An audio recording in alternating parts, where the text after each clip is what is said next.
El deseado de todas las gentes, capítulo 16, en su templo. Después de esto, descendieron a Capernaum, él, su madre, sus hermanos y sus discípulos, y estuvieron allí no muchos días. Estaba cerca la Pascua de los judíos, y subió Jesús a Jerusalén. En este viaje, Jesús se unió a una de las grandes caravanas que se dirigían a la capital. No había anunciado todavía públicamente su misión, e iba inadvertido entre la muchedumbre. En tales ocasiones, el advenimiento del Mesías, que había adquirido tanta preeminencia debido al ministerio de Juan, era a menudo el tema de conversación. La esperanza de grandeza nacional se mencionaba con fogoso entusiasmo. Jesús sabía que esta esperanza iba a quedar frustrada, porque se fundaba en una interpretación equivocada de las Escrituras. Con profundo fervor explicaba las profecías y trataba de invitar al pueblo a estudiar más profundamente la palabra de Dios. Los dirigentes judíos habían enseñado al pueblo que en Jerusalén se les indicaría cómo adorar a Dios. Allí, durante larga semana de Pascua, se congregaban grandes muchedumbres que venían de todas partes de Palestina, aún de países lejanos. Los atrios del templo se llenaban de una multitud confusa. Muchos no podían traer consigo los sacrificios que debían ofrecer en representación del gran sacrificio. Para comodidad de los tales, se compraban y vendían animales en el atrio exterior del templo. Allí se congregaban todas las clases del pueblo para comprar sus ofrendas. Allí se cambiaba el dinero extranjero por la moneda del santuario. Se requería que cada judío pagase anualmente medio siclo como el rescate de su persona. Y el dinero así recolectado se usaba para el sostén del templo. Además de eso, se traían grandes sumas como ofrendas voluntarias que eran depositadas en el tesoro del templo.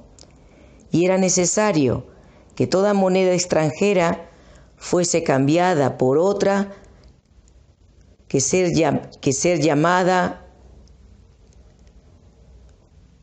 que se llamaba el ciclo del templo, que era aceptado para el servicio del santuario. El cambio de dinero daba oportunidad para el fraude y la extorsión, y se había transformado en un negocio vergonzoso, que era una fuente de renta para los sacerdotes. Los negociantes pedían precios exorbitantes por los animales que vendían y compartían sus ganancias con los sacerdotes y príncipes, quienes así se enriquecían a expensas del pueblo.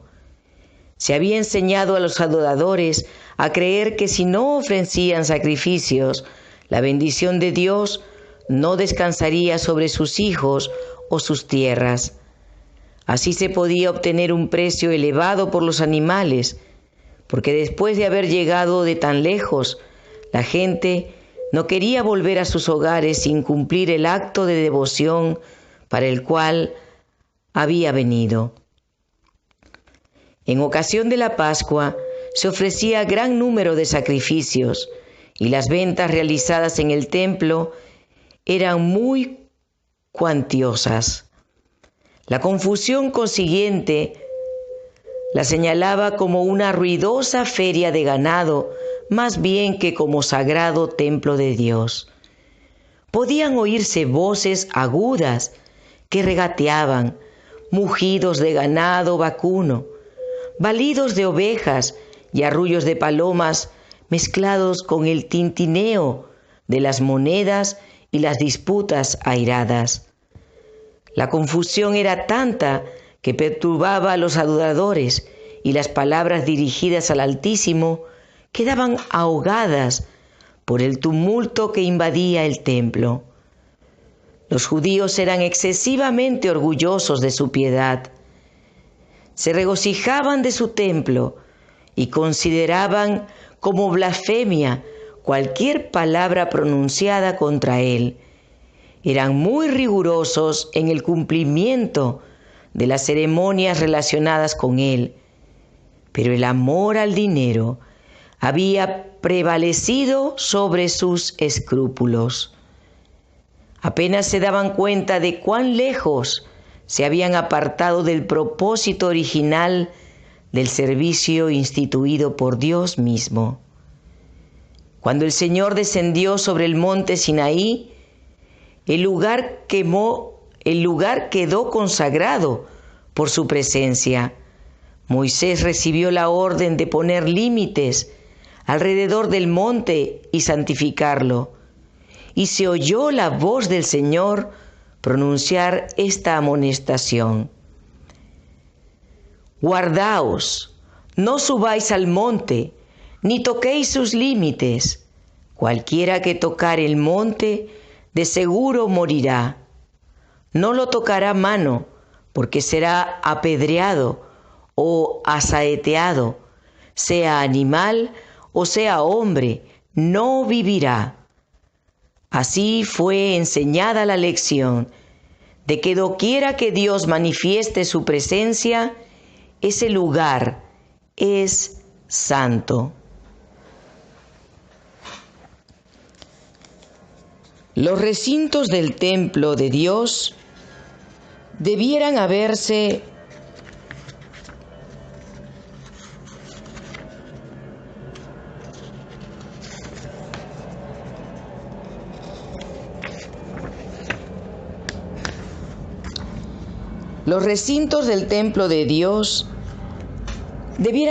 considerados sagrados, pero en la lucha por obtener ganancias, todo eso se perdió de vista. Los sacerdotes y príncipes habían sido llamados para ser representantes de Dios ante la nación. Debieran haber corregido los abusos que se cometían en el atrio del templo.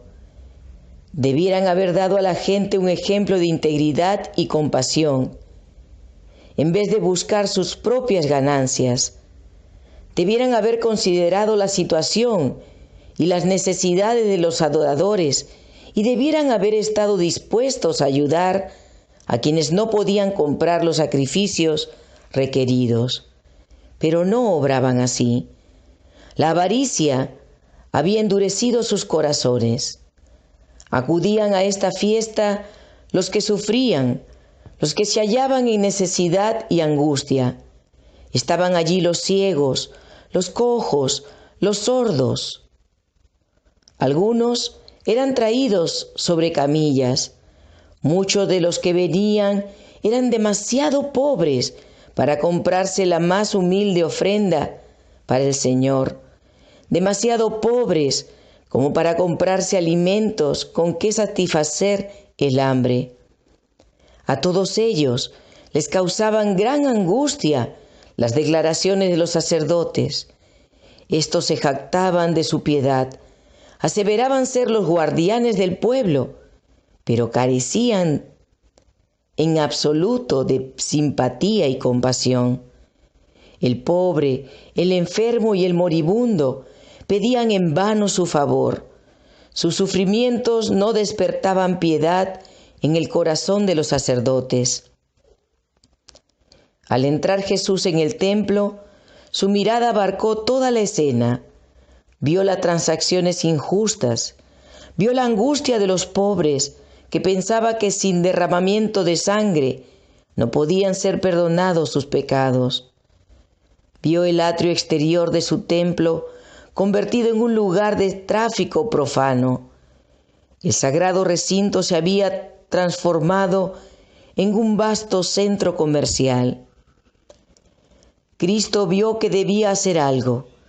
Se habían impuesto numerosas ceremonias al pueblo sin la debida instrucción acerca de su significado. Los adoradores ofrecían sus sacrificios sin comprender que eran tipos del único sacrificio perfecto.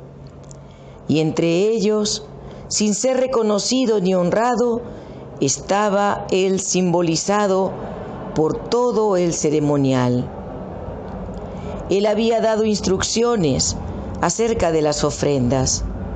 Comprendía su valor simbólico y veía que ahora habían sido pervertidas y mal interpretadas. El culto espiritual estaba desapareciendo rápidamente. Ningún vínculo unía a los sacerdotes y príncipes con su Dios. La obra de Cristo consistía en establecer un culto completamente diferente. Con mirada escrutadora, Cristo abarcó la escena que se extendía delante de él mientras estaba de pie sobre las gradas del atrio del templo. Con mirada profética vio lo futuro, abarcando no solo años, sino siglos y edades. Vio cómo los sacerdotes y príncipes privarían al necesitado de su derecho y prohibirían que el evangelio se predicase a los pobres. Vio cómo el amor de Dios sería ocultado de los pecadores y los hombres comerciarían con su gracia. Y al contemplar la escena, la indignación, la autoridad y el poder se expresaron en su semblante. La atención de la gente fue atraída hacia él. Los ojos de los que se dedicaban a su tráfico profano se clavaron en su rostro. No podían apartar la mirada. Sentían que este hombre leía sus pensamientos más íntimos y descubría sus motivos ocultos. Algunos intentaron esconder el rostro, como si sobre él estuviesen escritas sus malas acciones, para ser leídas por esos ojos escrutadores. La confusión se acalló, cesó el ruido del tráfico y la negociación. El silencio se hizo penoso. Un sentimiento de pavor dominó a la asamblea. Fue como si hubiesen comparecido ante el tribunal de Dios para responder por sus hechos. Mirando a Cristo, todos vieron la divinidad que fulguraba a través del manto de la humanidad. La majestad del cielo estaba allí, como el juez que se presentará en el día final. Y aunque no le rodeaba esa gloria que lo acompañará entonces, tenía el mismo poder de leer el alma. Sus ojos recorrían toda la multitud, posándose en cada persona. Su figura parecía elevarse sobre todos con imponente dignidad, y una luz divina iluminaba su rostro. Habló, y su voz clara y penetrante, la misma que sobre el monte Sinaí había proclamado la ley que los sacerdotes y príncipes estaban transgrediendo, se oyó repercutir por las bóvedas del templo: «Quitad de aquí esto, y no hagáis de la casa de mi padre casa de mercado». Descendiendo lentamente de las gradas y alzando el látigo de cuerdas que había recogido al entrar en el recinto, ordenó a la hueste de traficantes que se alejase de la dependencia del templo. Con un celo y una severidad que nunca antes manifestara, derribó las mesas de los cambistas. Las monedas cayeron y dejaron oír su sonido metálico sobre el pavimento de mármol. Nadie pretendió cuestionar su autoridad. Nadie se atrevió a detenerse para recoger las ganancias ilícitas. Jesús no los hirió con el látigo de cuerdas, pero en su mano el sencillo látigo parecía ser una espada flamígera. Los oficiales del templo, los sacerdotes especuladores, los cambistas y los negociantes de ganado huyeron del lugar con sus ovejas y bueyes, dominados por un solo pensamiento: escapar de la condenación de su presencia. El pánico se apoderó de la multitud, que sintió el predominio de su divinidad. Gritos de terror escaparon de centenares de labios pálidos. Aún los discípulos temblaron. Les causó pavor las palabras y los modales de Jesús, tan diferentes de su conducta habitual. Recordaron que se había escrito acerca de él: me consumió el celo de tu casa. Pronto, la tumultuosa muchedumbre se alejó del templo del Señor con toda su mercadería. Los atrios quedaron libres de todo tráfico profano, y sobre la escena de confusión descendió un profundo y solemne silencio. La presencia del Señor, que antiguamente santificara el monte, ahora había hecho sagrado el templo levantado en su honor. En la purificación del templo, Jesús estaba anunciando su misión como Mesías y comenzaba su obra. Ese templo erigido para morada de la presencia divina estaba destinado a ser una lección objetiva para Israel y para el mundo. Desde las edades eternas había sido el propósito de Dios que todo ser creado, desde el resplandeciente y santo serafín hasta el hombre, fuese un templo para que en él habitase el Creador. A causa del pecado, la humanidad dejó de ser un templo para Dios. Oscurecido y contaminado por el pecado, el corazón del hombre ya no revelaba la gloria del ser divino. Pero por medio de la encarnación del Hijo de Dios, se cumple el propósito del cielo. Dios mora en la humanidad y mediante la gracia salvadora, el corazón del hombre vuelve a ser su templo. Dios quería que el templo de Jerusalén fuese un testimonio continuo del alto destino ofrecido a cada alma. Pero los judíos no habían comprendido el significado del edificio que estimaban con tanto orgullo. No se entregaban a sí mismos como templos santos para el Espíritu Divino. Los atrios del templo de Jerusalén, llenos del tumulto de un tráfico profano, representaban con demasiada exactitud el templo de corazón, contaminado por la presencia de las pasiones sensuales y de los pensamientos impuros. Al limpiar el templo de los compradores y vendedores mundanos, Jesús anunció su misión de limpiar el corazón de la contaminación del pecado, de los deseos terrenales, de las concupiscencias egoístas, de los malos hábitos, los cuales corrompen el alma.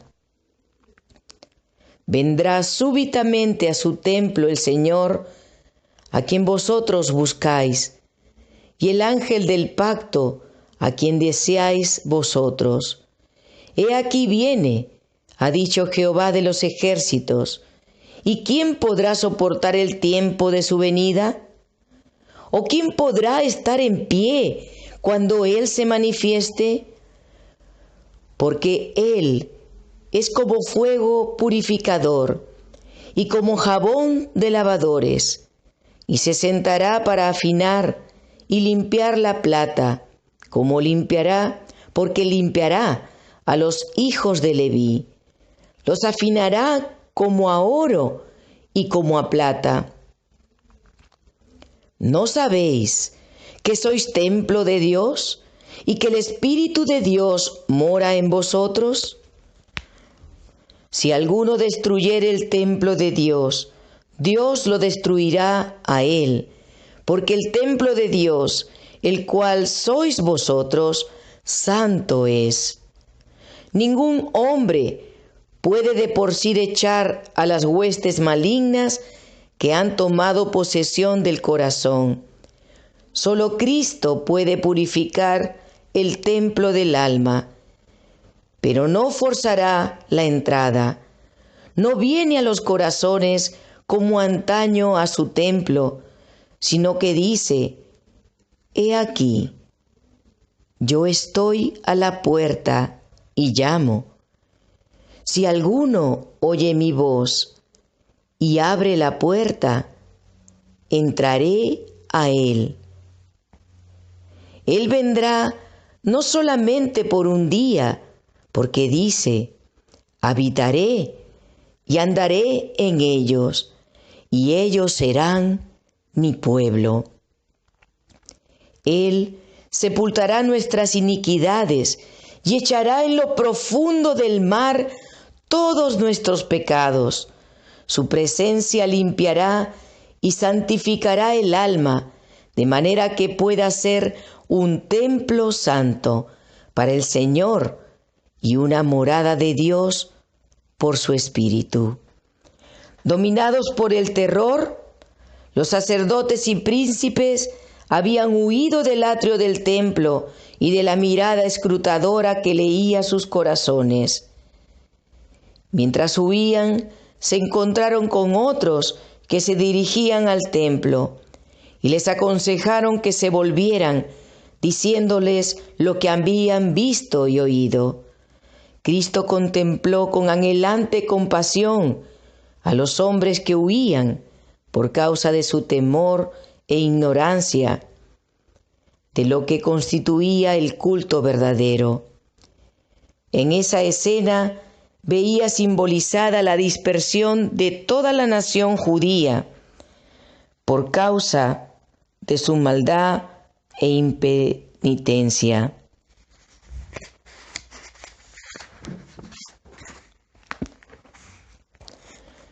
¿Y por qué huyeron los sacerdotes del templo? ¿Por qué no le hicieron frente?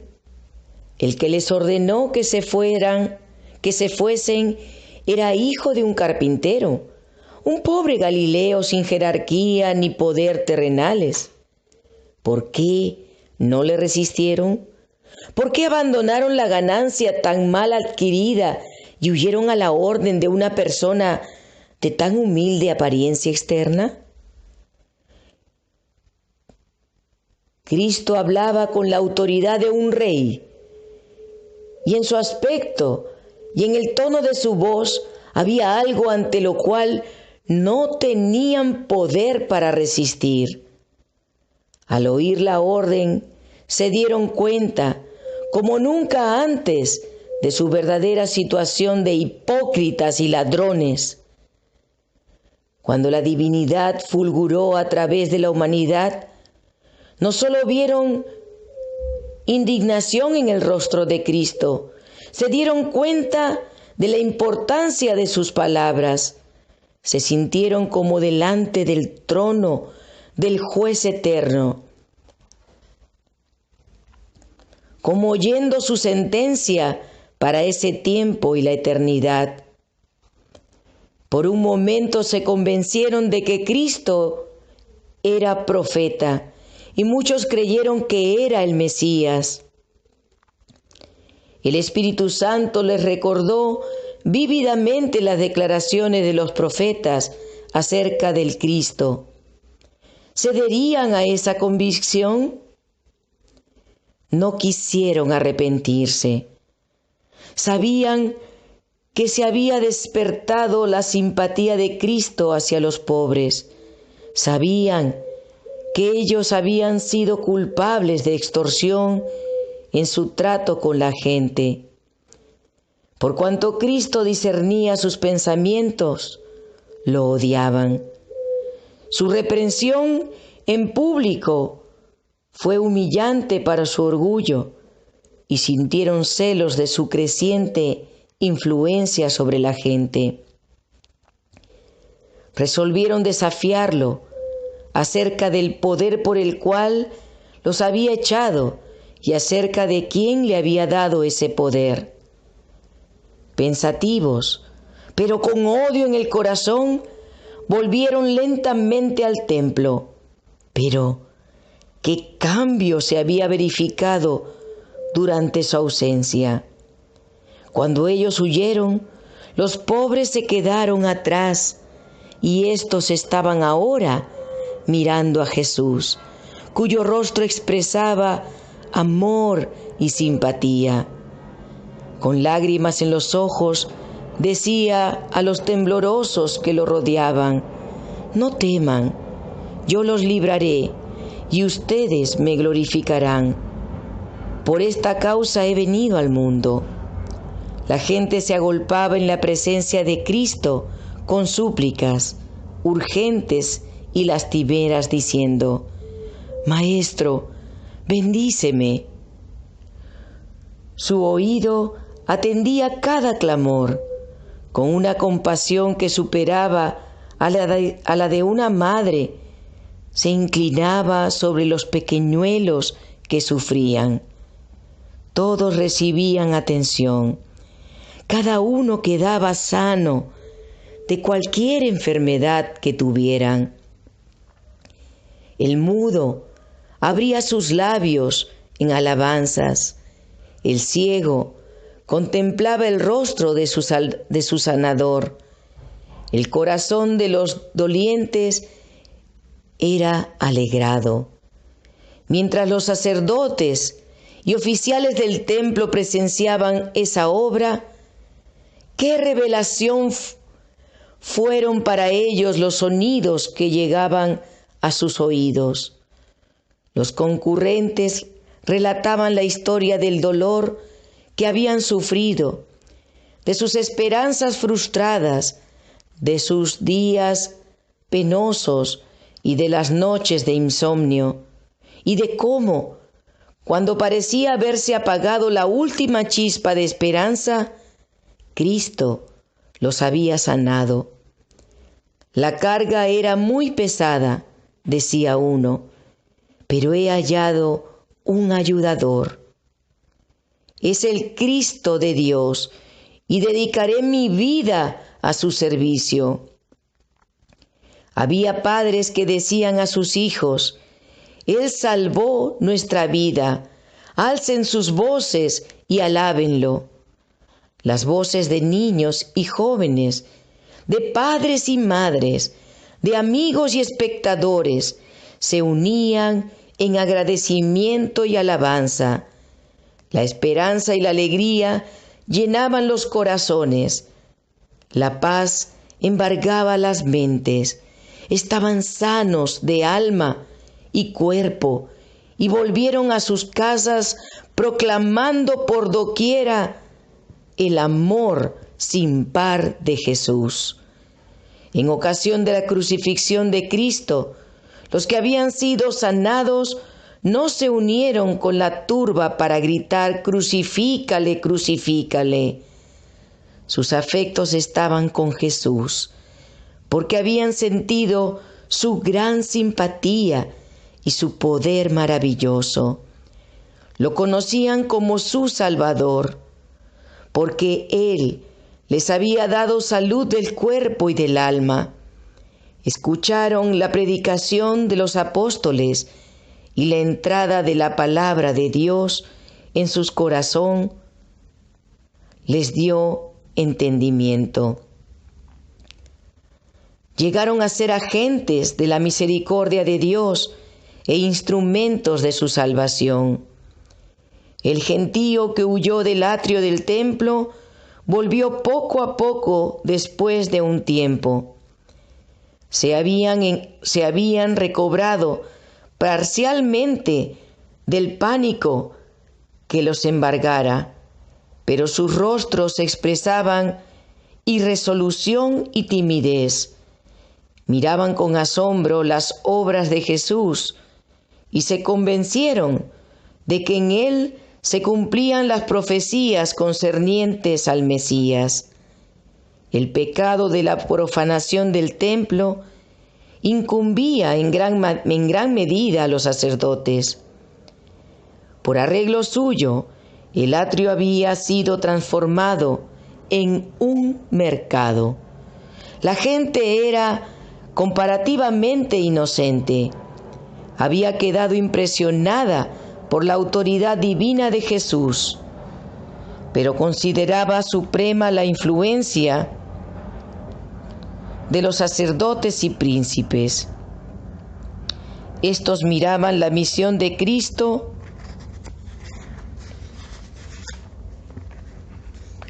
como una innovación y cuestionaban su derecho a interferir en lo que había sido permitido por las autoridades del templo. Se ofendieron porque el negocio había sido interrumpido y ahogaron las convicciones del Espíritu Santo.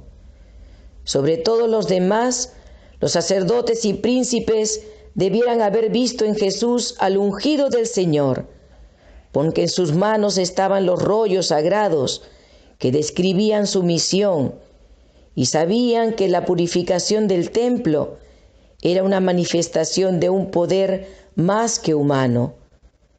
Por mucho que odiasen a Jesús, no lograban librarse del pensamiento de que podía ser un profeta enviado por Dios para restaurar la santidad del templo.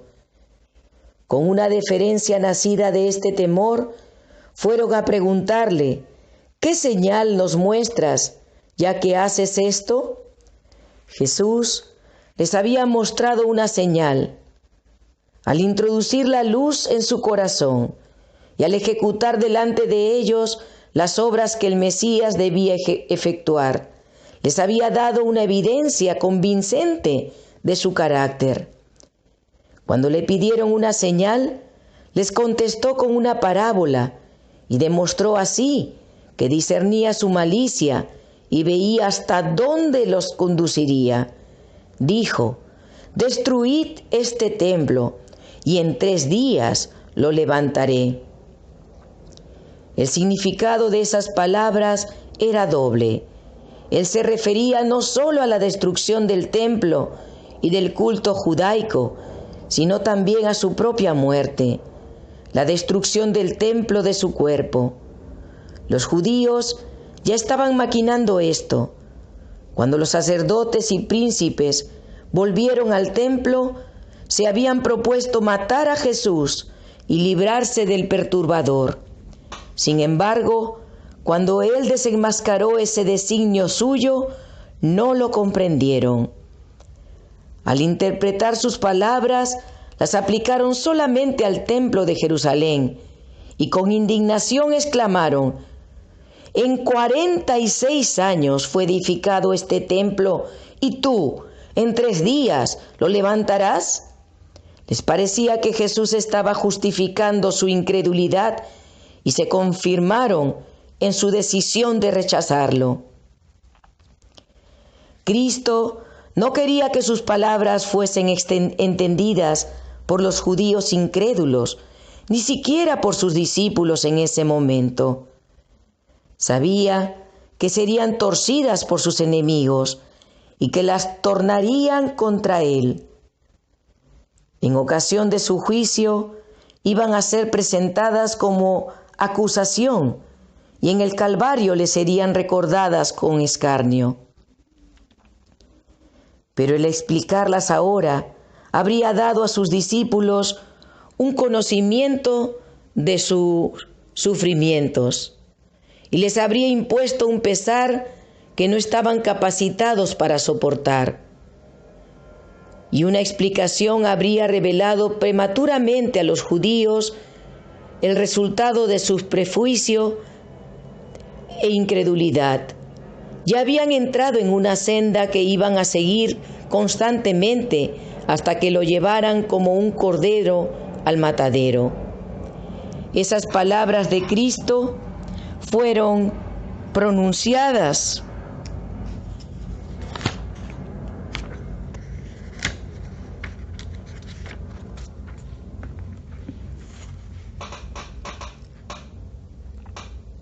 Esas palabras de Cristo fueron pronunciadas por causa de quienes iban a creer en Él.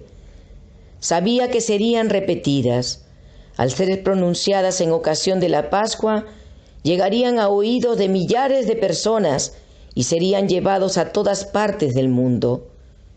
Después que hubiese resucitado de los muertos, su significado quedaría aclarado. Para muchos sería una evidencia concluyente de su divinidad.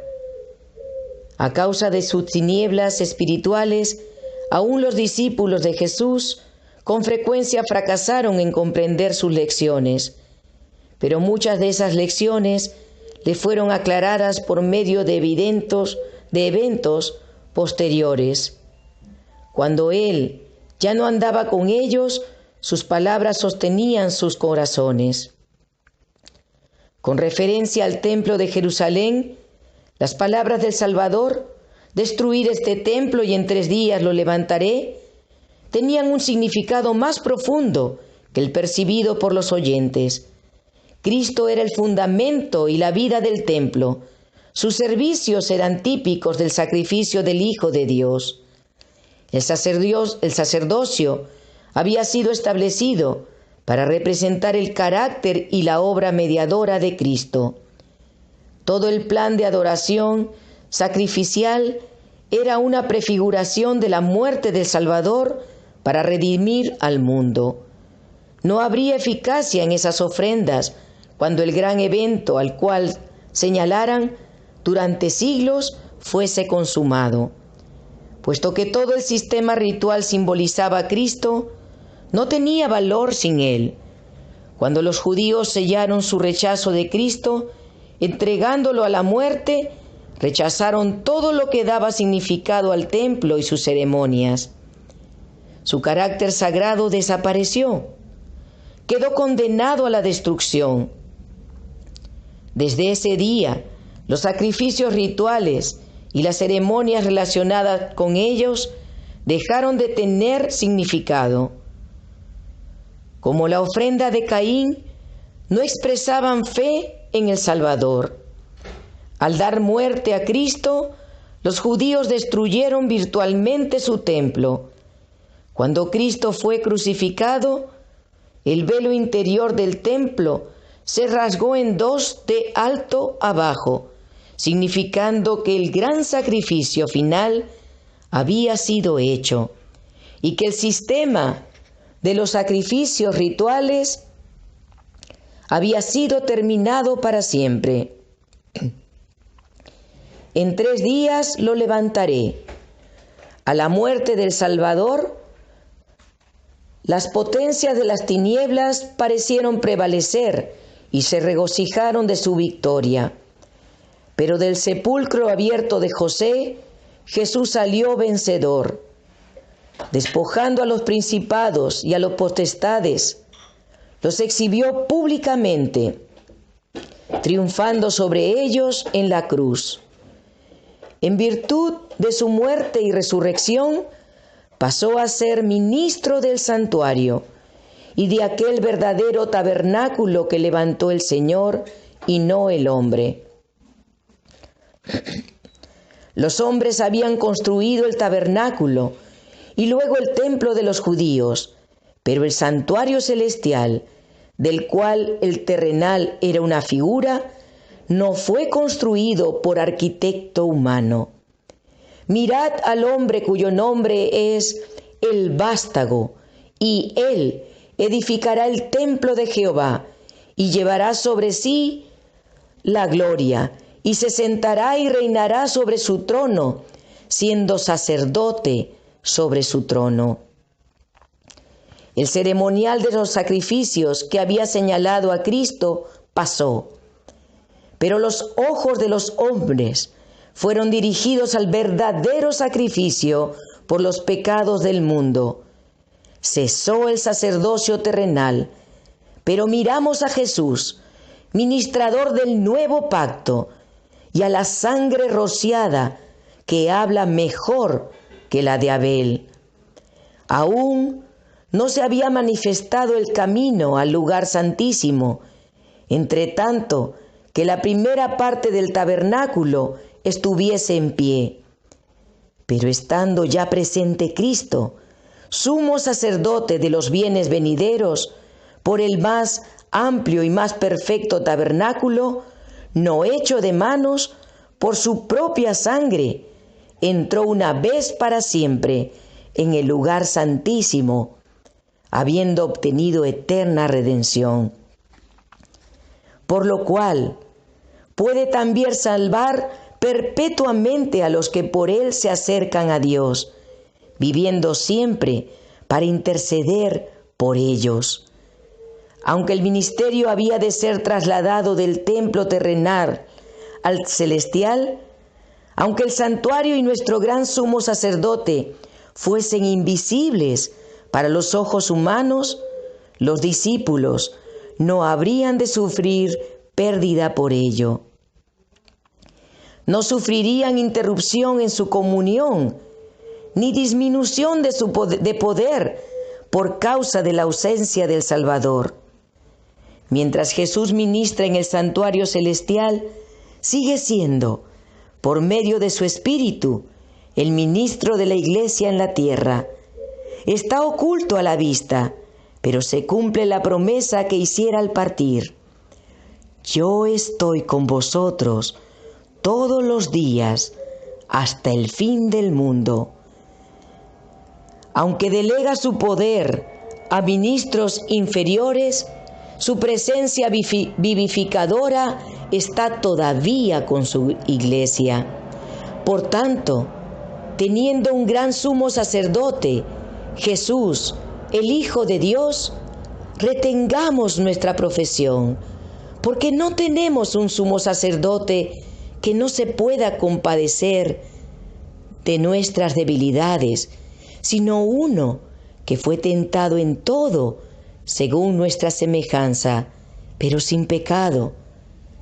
Acerquémonos, pues, confiadamente al trono de la gracia, para alcanzar misericordia y hallar gracia para el oportuno socorro.